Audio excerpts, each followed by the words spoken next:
Justice سمن رفت، justice اعجاز Ishaq Khan, justice Tariq Mahmood Jahangiri اور جسٹس ارباب محمد طاہر.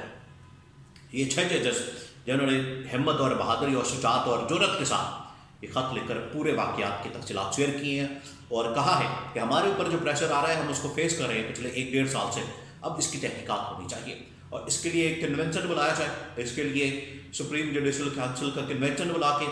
یہ پورے واقعات کی تحقیقات ہوں اور دودھ کا دودھ اور پانی کا پانی ہونا چاہیے. پھر گزشتہ روز جو ہے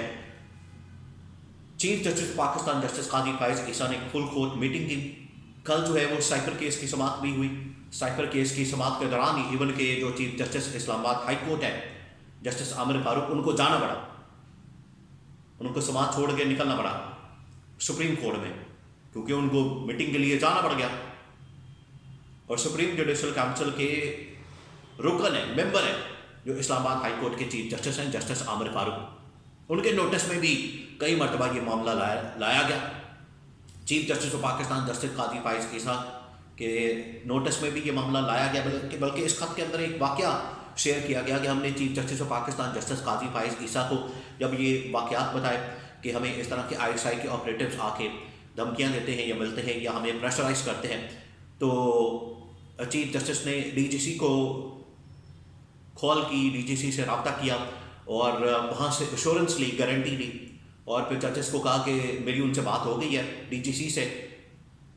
جو ISI کے DGC ہے، اب آپ کے اوپر اس طرح کا کوئی مسئلہ نہیں ہوگا. یہ اس کے اندر باقاعدہ واقعہ کوٹ کیا گیا ہے. تو اب اس کے اوپر جو ہے فل کورٹ میٹنگ ہوئی ہے اور لگتا ہے کہ آج اس کے اوپر کوئی نہ کوئی فیصلہ آ سکتا ہے. گزشتہ روز اس کی میٹنگ ہوئی ہے اور گزشتہ روز جو ہے اس میٹنگ کے بعد اس معاملے کی دیکھ بھال، اس معاملے کی جانچ پڑتال، اس کی نگرانی یا اس کو دیکھنے کے لیے، اس کی تحقیقات کے لیے آخرکار کچھ نہ کچھ تو ہونا ہے. اب اس معاملے کو اس طرح سے تو نہیں چھوڑا جا سکتا کیونکہ یہ میڈیا کے اندر بھی آ چکا ہے، سوشل میڈیا کے اوپر بھی اس وقت پورے پاکستان کے اندر اس وقت بھونچال آ گیا ہے اس خط کی وجہ سے. اس کے اندر جو باتیں کی گئی ہیں، اس کے اندر جو کہانیاں بیان کی گئی ہیں، اس کے اندر جو واقعات بیان کیا گیا ہے، اس کی وجہ سے پورے پاکستان کے اندر اس وقت بھونچال آ چکا ہے اور یہ انتہائی خطرناک اور خوفناک چیز ہے. اس کی وجہ یہ ہے، دیکھیں عمران خان نے پچھلے 2 سال سے یہ بات کر رہا ہے، پچھلے 2 سال سے، بلکہ عمران خان نے اپنے دور حکومت میں اور اس سے پہلے بھی ہمیشہ عمران خان نے یہ بات کی کہ پاکستان کے اندر ہمیں ایک عدالتی نظام کو ٹھیک کرنا ہے، عدالتی نظام کے اندر ہم نے ایک ریفارمز کا ایجنڈا لانا ہے اور ریفارمز کرنی ہے تاکہ پاکستان میں یہ جو عدالتی نظام ہے اس کے اندر ریفارمز لائی جا سکے. اور یہ جو باہر کا پریشر آتا ہے، یہ جو باہر کے لوگ آ کے پریشر ڈالتے ہیں، یہ پریشر ختم ہونا چاہیے. یہ عمران خان کا پہلے دن سے ایجنڈا تھا. عمران خان نے اپنے دور حکومت میں آ کے یہ ایجنڈا امپلیمنٹ کرنے کی کوشش کی لیکن رکاوٹیں ڈال دی گئی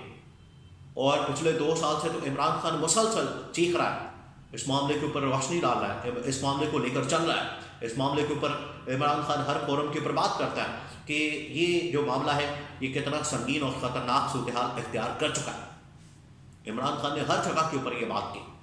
اور آج آپ دیکھیں صورتحال اب آپ کے سامنے آ چکی ہے کہ موجودہ ججز، سٹنگ ججز اسلام آباد ہائی کورٹ کے 6، انہوں نے ہمت دکھائی ہے اور انہوں نے یہ چیزیں کم از کم ریکارڈ کے اوپر تو لے آئے ہیں. اب یہ جو خط ہے وہ ریکارڈ کا حصہ بن چکا ہے اور اب یہ پورے سوشل میڈیا اور مین اسٹریم میڈیا کے اوپر آ چکا ہے اور یہ ہر جگہ پر جا چکا ہے. حکومت ہو، اسٹیبلشمنٹ ہو، عدلیہ ہو،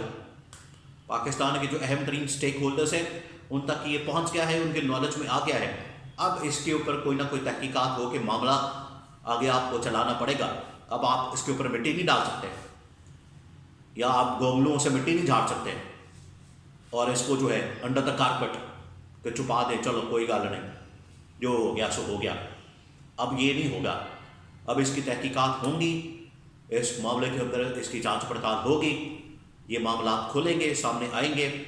اور judicial commission, judicial council, supreme judicial council اس کے اوپر بیٹھے، اس کی پوری تحقیقات کرے اور دودھ کا دودھ اور پانی کا پانی ہونا چاہیے تاکہ عوام کو پتہ چلے، عوام کو حقیقت کا اندازہ ہو کہ کس طرح سے ملک کا عدالتی نظام چل رہا ہے، اس کے پیچھے کون ہے، آگے کون ہے، چہرہ کون سا ہوتا ہے، پیچھے کیا ہوتا ہے، فیصلے کہاں سے آتے ہیں، کہاں سے لکھے جاتے ہیں، بھیجے جاتے ہیں، وہ واٹس ایپ میسج یا واٹس ایپ فیصلے، یہ تمام حقائق اب عوام کے سامنے آنے چاہیے، اور عوام اب اس کا انتظار کر رہی ہے۔